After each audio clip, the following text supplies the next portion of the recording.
Hello, friends. Thank you so much for joining me here today. Many states have decided to restore the weekly federal unemployment benefit boost to help struggling Americans because everyone knows that this crisis continues till today. Friends, welcome back to my channel. This is your fourth stimulus check update and daily news report. I post several times a day to bring you up to date on the latest stimulus news and information. Please make sure that you are subscribed to my channel and watch until the end of this video to learn how to enter next Friday's Walmart gift card giveaways. Representative Alexandria Ocasio-Cortez is shaking her head at employers who are flabbergasted people have not flocked back to work after federal unemployment benefits expired in early September. Ocasio-Cortez wrote in a tweet, "You cannot force people to work a job that doesn't pay enough to live." She was writing in response to a Bloomberg article that said employers are baffled as applications don't roll in, even with the benefits gone. When federal unemployment benefits meant to expand and enhance a social safety net for Americans who lost their jobs during the crisis and expired on Labor Day, millions of incomes were drastically slashed.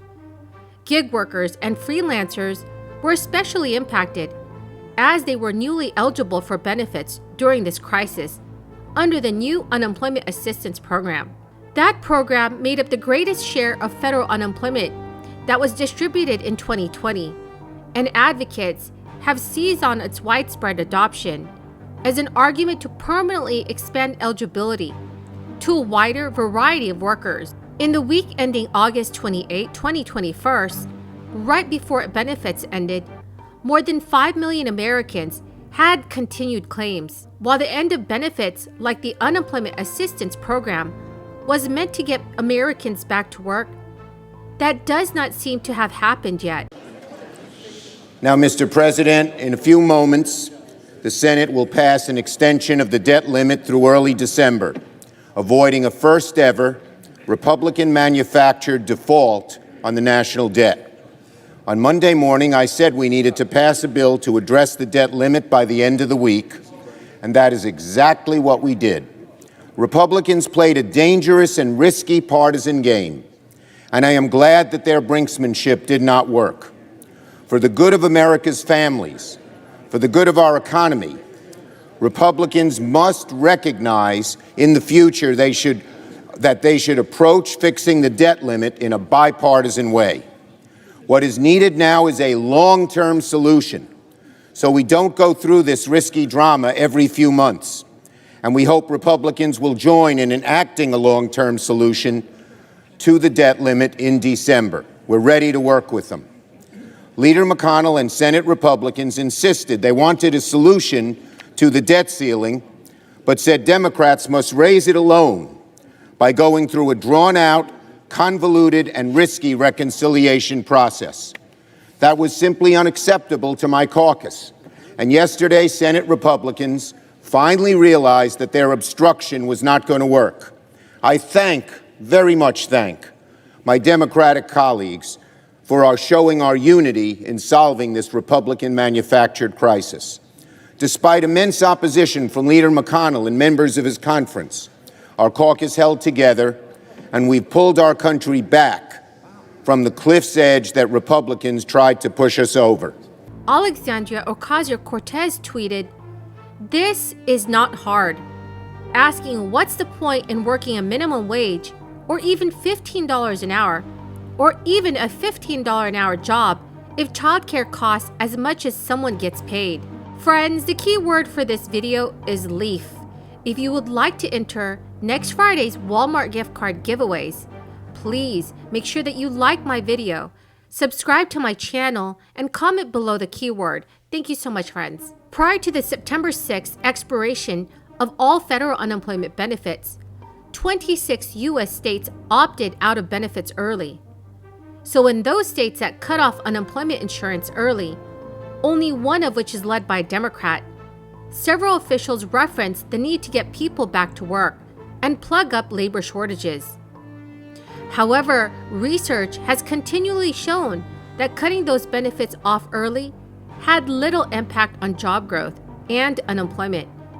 But it did deliver a big economic blow to the states that opted out early. One analysis by researchers found that consumer spending in those early cutoff states fell by $2 billion. Ocasio-Cortez has been at the forefront of the group of lawmakers pushing for an extension. Back in August, she told Insider News that the Biden administration has indicated they have almost no willingness to extend the unemployment assistance program, but that progressives were looking into legislative action. In an interview with the Washington Post, Ocasio-Cortez said that she has been pushing the administration for months now, alongside others in the Congressional Progressive Caucus. So friends, do you all agree with Alexandria Ocasio-Cortez? Please leave your thoughts in the comments section below. Democratic leaders are trying to pass two major pieces of legislation and the $3.5 trillion Build Back Better Act that they say can slash U.S. pollution by up to 45% in the coming decade. In the outlined Build Back Better Act, Congress would flex its power to transform the electricity sector so that it runs on mostly clean energy, steer the transportation sector towards electrical vehicles, and finally take action on methane pollution, one of the most harmful greenhouse gases. But there have been many recent moments when the precarious deal-making in Congress seems so close to falling apart. One of the biggest sticking points has been with West Virginia Senator Joe Manchin, who has questioned the party's approach to passing both bills simultaneously. In part because of Joe Manchin's opposition, even progressive leaders have begun to manage expectations, signaling the ultimate bill will be less ambitious. Senator Bernie Sanders of Vermont suggested that the $3.5 trillion figure would seem to be some give and take. The package is likely going to shrink to $2.3 trillion or even less. Democrats only have 1 year before midterm elections that could take away their narrow majorities in the House and Senate. That would leave them powerless to pass any legislation without help from Republicans. Democrats in Congress are also relying on a roughly once-a-year process known as budget reconciliation to try and push back the Build Back Better Act through the Senate.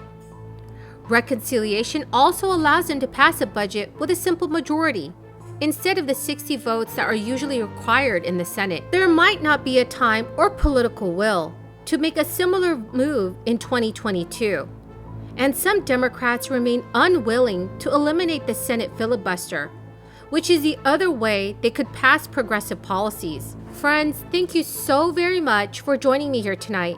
I appreciate every single one of you who are watching my videos. So to say thanks, I'm always doing weekly giveaways, and if you would like to enter next Friday's Walmart gift card giveaways, please make sure that you are subscribed to my channel, like this video, and comment below the keyword.